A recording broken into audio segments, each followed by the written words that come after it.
Donc, on va essayer de mieux comprendre ensemble de quoi il s'agit quand on parle d'une seule santé ou de One Health.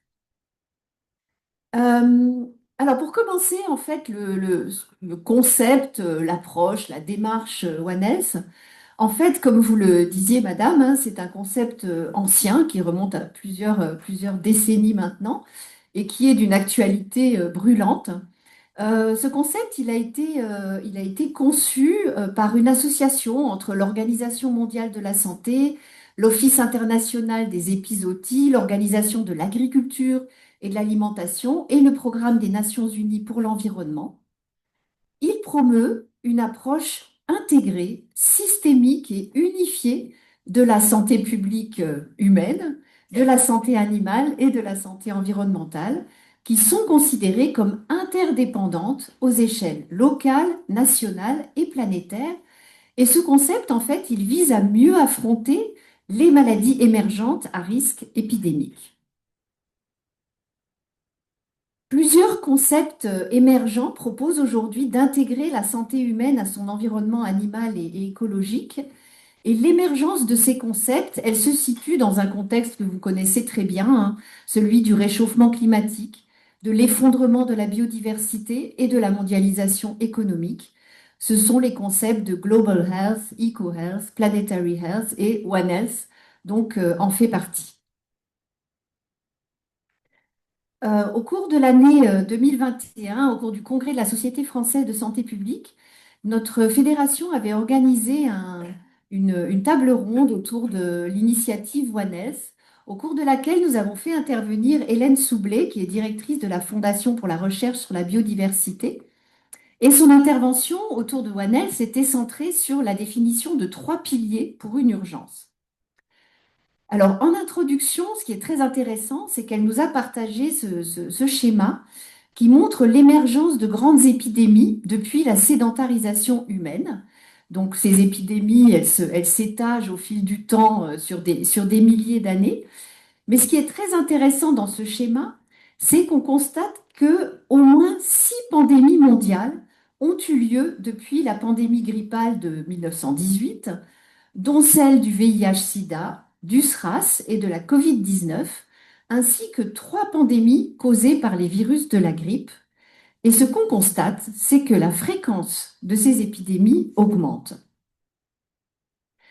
Le premier pilier évoqué par Hélène Soublé pour parler de One Health, c'est la protection de la biodiversité. Et elle nous a montré 3 infographies.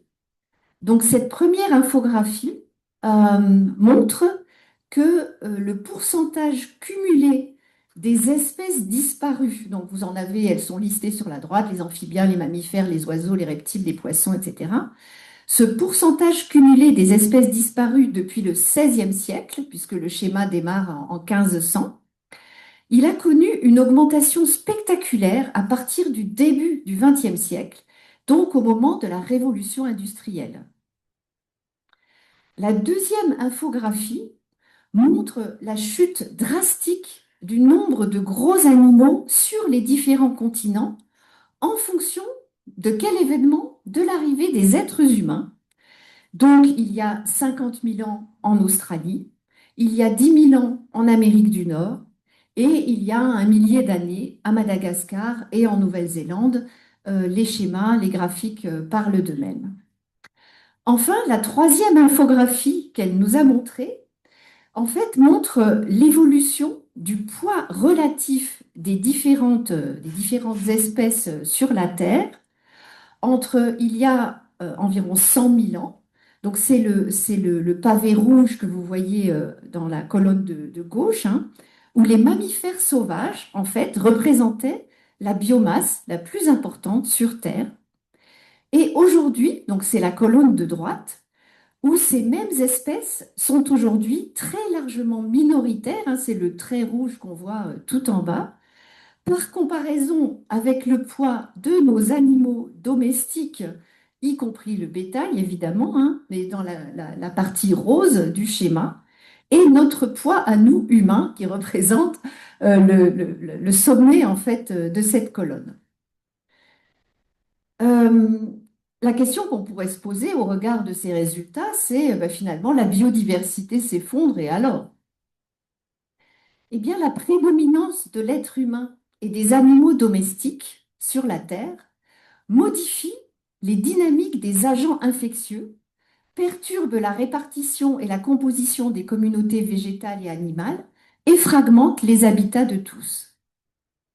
La détérioration des écosystèmes par les activités humaines, donc on peut les citer, hein, déforestation, multiplication des infrastructures, urbanisation, développement de l'élevage, participation au changement climatique, concourent à rassembler les conditions favorables à l'émergence de maladies infectieuses.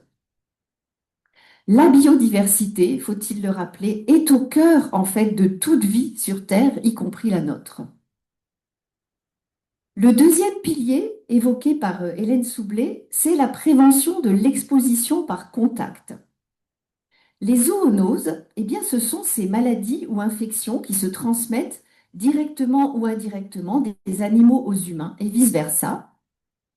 Eh bien, elles sont à l'origine aujourd'hui de 60% des maladies infectieuses qui frappent les êtres humains. Ebola, la toxoplasmose, le SARS-CoV-2, le Mpox. Plus de 70% des maladies émergentes sont causées par des microbes présents chez les animaux qui se propagent par contact entre les animaux sauvages, le bétail et les êtres humains. Et presque 100% des pandémies d'aujourd'hui ont été causées par des zoonoses, le sida, la maladie de Lyme, etc. Ce que préconise Hélène Soublé à ce niveau, c'est d'inclure évidemment la science de la santé de la faune sauvage comme une composante essentielle de la prévention, de la surveillance, du suivi, du contrôle et de l'atténuation des maladies humaines, en fait, au niveau mondial. Il s'agit donc d'interroger notre modèle de développement, la déforestation, l'agriculture intensive, l'urbanisation, l'industrialisation, etc. Le troisième pilier évoqué par Hélène Soublé, c'est la protection des milieux naturels. Il faut reconnaître, dit-elle, que les décisions relatives à l'utilisation des terres et de l'eau ont des répercussions réelles sur la santé. Les altérations de la résilience des écosystèmes et les modifications des schémas d'émergence et de propagation des maladies se manifestent lorsque cette relation n'est pas prise en compte. Et ce que je cite à droite, hein, c'est une étude donnée en exemple par Hélène Soublé, une publication qui montre, à l'appui de enfin, en s'appuyant sur ces schémas, que la disparition des forêts à forte densité, la disparition par l'homme, hein, des forêts à forte densité, est à l'origine de la survenue d'épidémies à virus Ebola en Afrique centrale et en Afrique de l'Ouest, l'accroissement des contacts entre les humains, les animaux domestiques et les animaux sauvages infectés. Donc la démonstration est assez implacable. J'ai eu la chance, il y a quelques années, d'interviewer Patrick Giraudoux, Cyril Harpé et Frédéric Moni, qui pilotaient le module One Health à l'université d'été de Besançon. Et eux ont souhaité mettre l'accent sur la dimension d'inégalité en fait, qui se pose autour de cette notion-là. En fait, l'émergence de tous ces risques environnementaux, elle révèle, renforce et crée des inéquités fondamentales entre nous. Par exemple, de 1997 en 2015, en réponse à l'épidémie d'Ebola, plus de 1000 millions de dollars ont été consacrés à la recherche, dont 60% à la recherche d'un vaccin, 30% à celle d'une thérapeutique et le reste à des kits diagnostiques. Et en fait, très peu de financements ont été consacrés à la recherche sur les écosystèmes en fait, dans lesquels circule Ebola. Or, la recherche sur les sources de l'épidémie, sur les mécanismes qui ont conduit à son émergence, ce qu'on appellerait les déterminants en fait de cette épidémie, elle est essentielle pour anticiper et prévenir de nouvelles épidémies du même type et surtout pour protéger les populations les plus exposées et les plus vulnérables.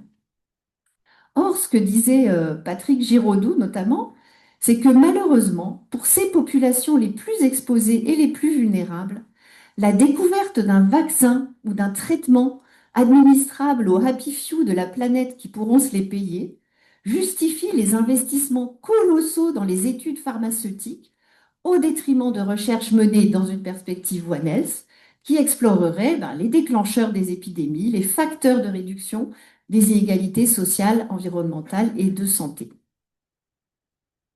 Il existe un lien fort entre les inégalités sociales de santé et les inégalités environnementales. Lorsqu'on parle d'inégalités d'exposition aux risques environnementaux, on pourrait penser que ces risques concernent l'ensemble des habitants de la planète de la même manière. Or, on constate que ce sont toujours les populations les plus pauvres qui sont les plus exposées. Concernant les inégalités d'impact sur l'environnement, on relève que plus un pays ou un ménage est riche, plus son mode de vie sera polluant. Les inégalités de capacité à s'impliquer ou à bénéficier d'actions publiques en lien avec un mieux-être environnemental sont importantes.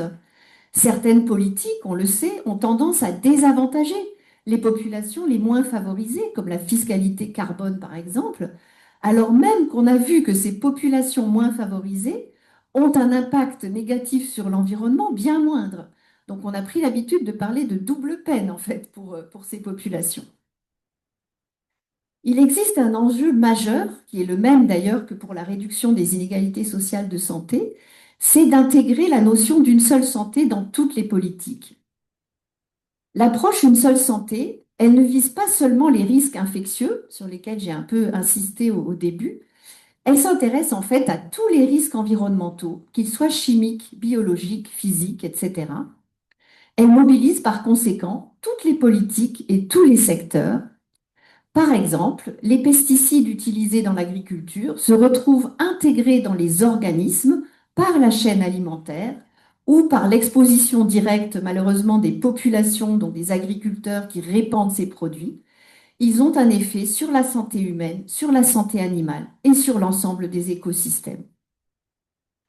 Donc, au-delà d'un One Health washing, vous connaissez le greenwashing, eh bien, on a aujourd'hui un One Health washing. L'application réelle de cette approche, elle exigerait en fait l'articulation de multiples politiques publiques, sanitaires, sociales, environnementales, agricoles, économiques, etc. Le défi consiste alors, et on le comprend bien, à faire en sorte que les acteurs politiques de ces différents secteurs puissent travailler mieux ensemble, ou comme le dit Cyril Arpey, connaître ensemble, diagnostiquer ensemble, prendre des mesures d'intelligence collective. Cette démarche intersectorielle fonctionne bien mieux au niveau local qu'au niveau national. Penser global, agir local, c'est peut-être un slogan dont vous êtes familier. Eh bien, on peut y revenir autour de One Health. La vision une seule santé, on l'a compris, elle est par définition globale, planétaire et donc éloignée du terrain. Mais ceux qui disposent des leviers d'action les plus efficaces sont les acteurs des territoires qui connaissent leur milieu parce qu'ils y vivent et en sont souvent étroitement dépendants sur le plan des ressources alimentaires et en eau. Donc, les premiers enjeux sont pour eux.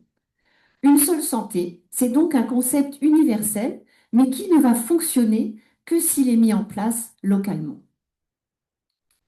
Agir localement suppose d'articuler la décision et l'action. Par exemple, il peut y avoir des appels à projets pour mener des projets dans ce cadre-là. Eh bien, les critères de sélection des projets à soutenir, la justification des actions à mener, doivent intégrer la notion de co-bénéfice introduite par Éloi Laurent, c'est-à-dire que les projets menés à l'échelle de territoire doivent rechercher un effet bénéfique non seulement sur la santé humaine, mais aussi sur la santé animale et celle des écosystèmes. Par exemple, la promotion de mobilité douce, l'accompagnement au changement des comportements alimentaires, comme manger moins de viande par exemple, avec évidemment ce souci de la réduction des inégalités que j'évoquais. Ça va concerner évidemment l'espèce humaine, mais ça aura des répercussions sur les autres espèces et sur les environnements. Il est indispensable dans ce cadre de mobiliser des partenariats intersectoriels. Une seule santé, ça suppose aussi de changer les indicateurs d'observation de la santé dans les territoires et d'impliquer davantage les habitants. Par exemple, vous avez ce petit guide que je trouve très intéressant, publié par Sinon Virgule, qui s'intitule One Health pour les politiques publiques territoriales. Et il propose en fait, par exemple, d'ajouter aux indicateurs de santé habituels, comme l'espérance de vie, les causes de décès, les types de maladies qui frappent les gens, l'accès aux soins, etc., eh bien d'ajouter des indicateurs de santé animale et écologique, c'est-à-dire d'aller chercher des informations sur les risques et prévalences des zoonoses sur les territoires, sur l'état des milieux naturels et de la biodiversité, sur la pollution des rivières et des sols, etc. Il propose également d'impliquer davantage les habitants des territoires dans ces mesures, en fait, dans les mesures de la santé environnementale, dans la priorisation des défis sur les territoires et dans la proposition de solutions de réaménagement. Ça suppose la mise en place de dispositifs participatifs qui vont permettre aux citoyens et citoyennes de prendre part à la façon dont on mesure la santé écologique dans leur territoire. Ce que propose aussi ce guide, c'est de réaliser une cartographie One Health sur les territoires et de faire évoluer ce qu'on appelle les évaluations d'impact sur la santé. Alors, les évaluations d'impact sur la santé, les EIS, ce sont des évaluations qu'on mène avant la mise en œuvre d'un projet pour mesurer, avant même qu'il soit en œuvre, quels risquent d'être ces impacts sur la santé, en fait. Donc, on regarde les choses en amont et c'est aussi un excellent outil d'aide à la décision. Hein, voilà. Donc, les EIS, aujourd'hui, comme on va le voir, elles ne mesurent que la santé humaine. Donc, en termes de cartographie, ce qui serait possible, ça serait de réaliser sur chaque territoire une cartographie des risques One Health qui permettrait d'identifier des zones de tension sanitaire, les risques de zoonose, les pollutions, etc., et des communs clés à préserver du point de vue de la santé, les retenues d'eau, les microclimats favorables, les espaces naturels, etc. On voit bien que ces cartographies, elles ne peuvent pas être réalisées sans les habitants des territoires. Et par rapport aux évaluations d'impact sur la santé que j'évoquais, eh bien les faire évoluer vers des évaluations d'impact non seulement sur la santé humaine, mais aussi sur la santé animale et celle des écosystèmes. Donc intégrer ces dimensions-là dans les EIS.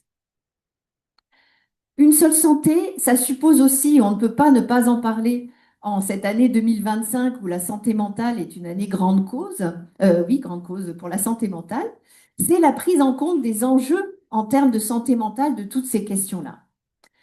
Le GIEC a révélé que l'accélération des changements climatiques constituait une menace de plus en plus grande pour la santé mentale et le bien-être psychosocial, entraînant détresse psychologique, anxiété, dépression, chagrin et conduite suicidaire. C'est ce constat en fait qui a amené à faire émerger des notions comme éco-anxiété, solastalgie, écolucidité, éco-émotion, etc. Pour celles et ceux d'entre vous qui mobilisez les compétences psychosociales dans vos interventions auprès des publics, eh bien, il a été démontré également des liens réciproques très importants entre le développement des compétences psychosociales et l'accès à la nature. Quand les enfants et les jeunes sont dans la nature, ils développent beaucoup plus de comportements prosociaux que quand ils sont à l'intérieur des classes, par exemple, ou des cours. Et inversement, une fois qu'ils ont développé des compétences d'empathie envers les autres humains, eh bien, ils sont plus capables d'en faire preuve vis-à-vis des animaux et de la nature, etc. Donc tout ça est très lié et ça donne des pistes très intéressantes. Pour promouvoir une seule santé, eh bien, nous restons avec des questions et heureusement des espoirs aussi. Il existe, et vous en êtes la preuve aujourd'hui, dans les territoires, des collectifs mobilisés et compétents pour conduire cette intelligence locale, pluriprofessionnelle et intersectorielle. Comment mieux faire encore et entraîner le plus grand nombre dans des actions concertées à partir d'une analyse partagée? Les conflits d'intérêts ou les conflits d'usage existants peuvent représenter des obstacles importants, on le sait. Nos sociétés seront-elles capables de dépasser ces oppositions au regard des enjeux? Les collectifs citoyens parviendront-ils à pousser les gouvernements et les administrations à travailler différemment? Oh non, on n'a pas le droit de rire, non. Les nouvelles générations disposeront-elles de la motivation et du pouvoir d'agir indispensables pour faire bouger les lignes? Et là, il y a forcément des enjeux éducatifs, et là, on pourra aussi y revenir à un moment donné. Pour promouvoir une seule santé, il y a aussi des besoins de formation et de recherche, des actions concrètes de recherche et de surveillance sur les émergences des maladies, de leur prévention à leur gestion, en passant par l'anticipation, la détection précoce à tous les niveaux territoriaux, un changement de paradigme dans la formation des professionnels de santé et des décideurs qui aujourd'hui n'intègrent pas du tout ces dimensions-là. Il faut qu'ils soient formés à tout ça. Le développement aussi dans la population d'une éducation à la complexité, avec l'acquisition de compétences qui vont être finalement mobilisables dans de nombreux contextes, la biodiversité, le changement climatique, la transition socio-écologique, etc. Et faire de chaque participant à ces formations un ambassadeur ou une ambassadrice de cette démarche dans son territoire et sa structure. Montrer qu'en plus d'être une grande idée, l'approche une seule santé, elle peut devenir une réalité concrète à l'échelle des territoires, des pays et de la planète tout entière. Les principaux enjeux, je termine là-dessus, un peu synthétique, intégrer véritablement les trois dimensions de la santé humaine, animale et environnementale dans les décisions, les recherches et les pratiques, transformer en politique ces concepts novateurs et ambitieux, avancés depuis plus de 20 ans pour proposer de réels progrès dans ce domaine, et soutenir les collectifs intersectoriels compétents et mobilisés au niveau local, surmonter les conflits d'intérêts et conflits d'usage qui malheureusement empêchent encore de progresser. Voilà, je vous remercie.